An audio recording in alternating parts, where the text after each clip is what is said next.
You know, if you're gonna be a feral monster of a hero, slashing people's faces off with every step and treating bullets like they're bugs on your windshield, you may as well do it dressed to the nines. Let's take a look at Wolverine's best suits right now.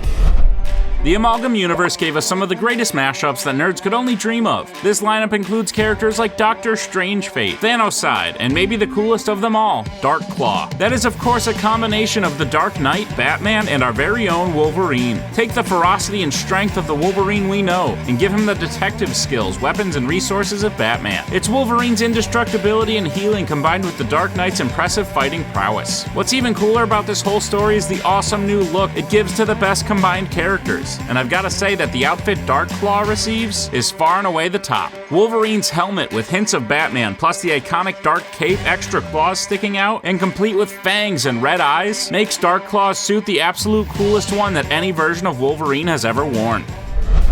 One of Wolverine's most powerful and coolest looking suits came from the time that his advanced armor was bewitched by Asgardian magic. Tony Stark fashioned him a suit made from Uru metal, a type of space ore responsible for weapons like Mjolnir. This armor was then enchanted and turned into one of the coolest looking things ever put to a comic book page. It definitely has the spirit of his original outfit with a similar shaped mask, but the enchantment causes several hot spikes to jut from its sort of molten lava looking finish. To top it off, the claws from his hands seem to have been superheated, making it official that there's nothing they can't cut through. Hey, while you're here, be sure to like, subscribe, and leave a comment. On to the rest of the list.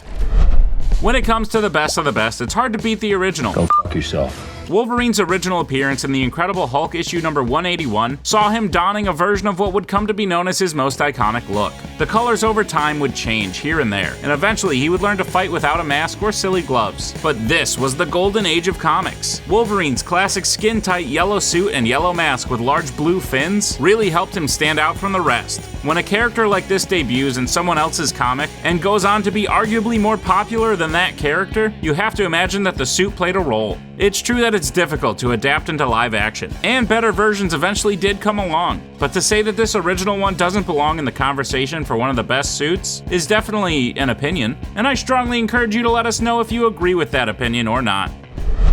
One of Wolverine's best times in the comics goes hand in hand with one of his coolest outfits. This is a huge departure from any other Wolverine suit, which tend to feel like just other versions of Wolverine suits with some extra weapons, armor, or maybe some color changes. This suit is so different because of how different Wolverine was while wearing it. When Apocalypse recruits you, there's really no saying no. Given his incredible strength and propensity for murder, Wolverine was chosen to serve as one of the Horsemen of Apocalypse, specifically Death. His look was such a drastic departure from what he normally sported that his fellow mutants didn't even recognize him. Instead of a tight leather suit, he traded in for some blue armored pieces, topped off with a red hooded cape. This hid his face while he served as a Horseman of Apocalypse. The piece de resistance that really ties this whole look together is the sword he wields, as Death. I know what you're thinking, aren't 6 blades enough? Well, no, everyone knows you need to throw in a 7th. Much like many other characters in the Mangaverse, Wolverine has turned into a crazy version of himself. With slick white hair and an outfit that screams midlife crisis, the manga Wolverine is one interesting take on the character. His bone claws have been replaced with beams of pure energy, which can cut through just about anything. Overall, this universe turns everyone and everything a little bit wackier, and Wolverine's suit is no exception. With a seemingly aging hairdo and crazy blue vest, he definitely has become the crazy uncle of the group. For a brief time and for a seemingly inexplicable reason, Wolverine once wore a tactical black outfit that resembles his early designs, only with a new stealthy touch. This black and somewhat purple outfit allowed him to infiltrate a research facility to attempt to rescue some young mutants. But this outfit did not last long. Instead, it's just a brief point in Wolverine's wardrobe history that is finally remembered for the cool look it has. It even comes with just oh so many pouches. It really makes you wonder why. What does he need those pouches for? Someone please tell me, I'm still wondering to this day. This is the stupidest thing I've ever heard. If you're going to lead a Black Ops team, you're going to need a Black Ops suit. This was the case when Wolverine was tasked by Cyclops to lead an iteration of the X-Force. At the time, stealth missions were their game, and this derivative team of the X-Men seemed to have more morally questionable lines. In order to lead this team, Wolverine adopted a new suit that looked very much like his original, only instead with a black and gray color scheme, complete with the red X-Force logo on his belt buckle. Lastly, the black mask was accented with a pair of great big red eyes. Not only does this suit look incredible, but it really accents the personality change Wolverine goes through during this time, as a much darker side of himself is unleashed on his enemies. One of Wolverine's most interesting outfits actually doesn't belong to him. It only made a brief appearance, but his Soteira outfit is one that certainly has fans talking. It's a slick black buttoned-up outfit with thin red lines to accent it. The reason I say it doesn't belong to him is it's simply the outfit of a guard he had to kill in order to escape being imprisoned. That's it, nothing else special about it. No backstory worth mentioning, and clearly not interesting enough to stick around longer than an issue or two. However, looking back at it, it definitely suited Wolverine better than any of the nameless, faceless guards around him.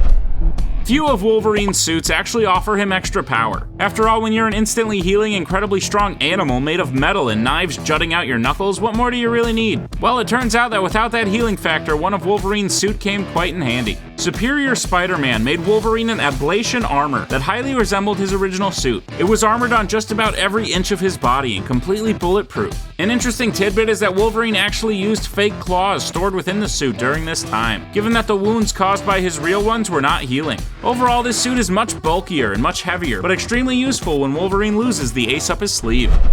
Wolverine has gone through several outfit changes throughout comic history, but we would be remiss if we didn't mention the fine work of the costume department at what used to be known as Fox Studios. Wolverine's live-action debut, played by Hugh Jackman, blew everyone off their feet. However, everyone and their mother knew that adapting Wolverine to live action would be very difficult to do if you had to bring along his old yellow and black mask. Still don't believe it. This is why when Wolverine first joins the X-Men in an effort to save Rogue, he sports their traditional leather uniform. Its colors are muted and look nothing like his original look from the comics. But yet you still recognize your favorite fast-healing, smooth-talking, rough and rugged mutant. Wolverine definitely had better looks in the comics, but just to see him in live action wearing the uniforms of the X-Men was really something to behold.